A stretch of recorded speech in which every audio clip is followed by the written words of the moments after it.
ಕಾನೂನು ಮಂತ್ರಿ ಆಗಿರುವಂಥ H K Patil sir ನಮ್ಮ ಜೊತೆಗೆ ಈಗ ಸಿಗ್ತಾ ಇದ್ದಾರೆ ಸಂಪರ್ಕಕ್ಕೆ. ಸರ್ ನಮಸ್ಕಾರ ಸರ್. ಈಗ ಪರಿಸ್ಥಿತಿ ನಿಮ್ಗೆ ಏನು ತಿಳಿದು ನಮಸ್ಕಾರ. ಬರ್ತಾ ಇದೆ ಸರ್? ಏನಿದೆ ಮಾಹಿತಿ ನಾನು ಸರ್? ನನಗೆ ಸಿಕ್ಕ ಮಾಹಿತಿಯೊಳಗೆ ಒಬ್ಬರು ತೀರ್ ಹೋಗಿದ್ದಾರೆ, ಮಂಜುನಾಥ್ ಅನ್ನೋರು. ಹಾಂ ಸರ್. ಆಮೇಲೆ ಇನ್ನೊಂದು ಕಡೆಯಿಂದ ವರದಿ ಪ್ರಕಾರ ಇಬ್ಬರಿಗೆ ತೀರ್ ಹೋಗಿದ್ದಾರೆ ಅಂತಿತ್ತು. ಅದಿನ್ನೂ ಕನ್ಫರ್ಮ್ ಆಗಿಲ್ಲ. ಆಮೇಲೆ ನಮ್ಮವರು 12 ಜನ ಇದ್ದಾರೆ ಅಲ್ಲಿ ಅಂತ ಸದ್ಯದ ನನ್ನ ಬಂದಿರತಕ್ಕಂಥ ಮಾಹಿತಿ. ಅದರ ಜೊತೆಗೆ ಈ ನಮ್ಮ ಮುಖ್ಯ ಕಾರ್ಯದರ್ಶಿಗಳ ಜೊತೆಗೂ ಮಾತಾಡಿದೆ, ಮುಖ್ಯಮಂತ್ರಿಗಳ ಜೊತೆಗೂ ಮಾತಾಡಿದೆ. ಮುಖ್ಯ ಕಾರ್ಯದರ್ಶಿಗಳು ಈಗಾಗಲೇ ಒಂದು ತಂಡ ರಚನೆ ಮಾಡಿ ರೆಸ್ಕ್ಯೂ ಆಪರೇಷನ್ಗೆ ಕಳಿಸ್ತಾ ಇದ್ದಾರೆ. ಆಮೇಲೆ ಕರ್ನಾಟಕ ಭವನದ ಅಧಿಕಾರಿಗಳು, ಸೀನಿಯರ್ ಆಫೀಸರ್ ಈಗಾಗಲೇ ಮುಂದೆ ಹೋಗೋದಕ್ಕೆ ತತ್ಪರರಾಗಿದ್ದಾರೆ. ಆಮೇಲೆ ಜೊತೆಗೇನೆ ಈಗ ಏನು ನಮ್ಮ ಕನ್ನಡಿಗರಿದ್ದಾರೆ, ಅವರು ಯಾರು ಇದ್ದಾರೆ ಏನು ಅನ್ನೋದನ್ನ ಪಟ್ಟಿ ಮಾಡ್ಕೊಳ್ಳೋದಕ್ಕೆ ಆ ಏಜೆನ್ಸಿಗಳನ್ನ ಗೊತ್ತುವಚ್ಚೋದಕ್ಕೂ ಸಹಿತ ಪ್ರಯತ್ನ ಮಾಡ್ತಾ ಇದ್ದೇವೆ. ಗಾಯಗೊಂಡಿರೋರಲ್ಲಿ ಕನ್ನಡಿಗರು ಇದಾರಾ ಸರ್? ಎಷ್ಟು ಜನ ಇದಾರಂತೆ?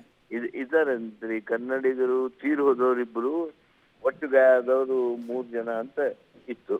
ಅಲ್ಲ, ಕನ್ನಡಿಗರೇ ಇಬ್ರು ತೀರೋಗಿದ್ದಾರೆ ಸರ್? ಕನ್ನಡಿಗರೇ ಇಬ್ರು ಅಂತ ಬಂದ ಮಾಹಿತಿ ಇತ್ತು. ಒಂದು ಕನ್ಫರ್ಮ್ ಆಗಿದೆ, ಮಂಜುನಾಥ್ ಅನ್ನೋರು. ಇನ್ನೊಂದು ಕನ್ಫರ್ಮ್ ಆಗಿಲ್ಲ.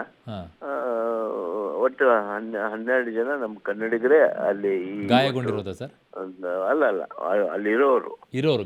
ಗಾಯಗೊಂಡಿರೋರ ಬಗ್ಗೆ ಏನಾದ್ರು ಮಾಹಿತಿ ಬರ್ತಾ ಇದೆ? ಅದರಲ್ಲಿ ಕನ್ನಡಿಗರು ಇದ್ದಾರಾ?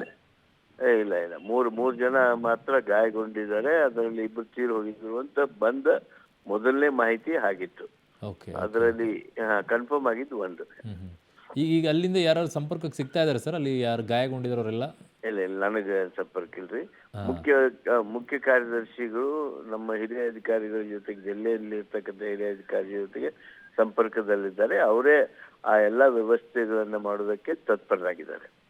ಈಗ ಸರ್ಕಾರ ಈಗ ಯಾವಾಗ ಅವ್ರನ್ನ ಕರ್ಕೊಂಡು ಬರುವಂತ ವ್ಯವಸ್ಥೆಗೆ ಮುಂದಾಗ್ತಾ ಇದೆ ಅಂತ? ಈಗ ನಮ್ಗೆ ಪಾರ್ಥಿವ ಶರೀರ ತೆಗೆದುಕೊಂಡು ಬರೋದಕ್ಕೆ ಏನು ವ್ಯವಸ್ಥೆಗಳನ್ನ ಮಾಡಬೇಕು ಆ ವ್ಯವಸ್ಥೆಗಳನ್ನ ಮಾಡ್ತಾರೆ. ಈಗ ಸದ್ಯ ಏನು ಅಲ್ಲಿದ್ದಾರೆ ಅವ್ರಿಗೆ ರಕ್ಷಣೆಯ ವ್ಯವಸ್ಥೆನ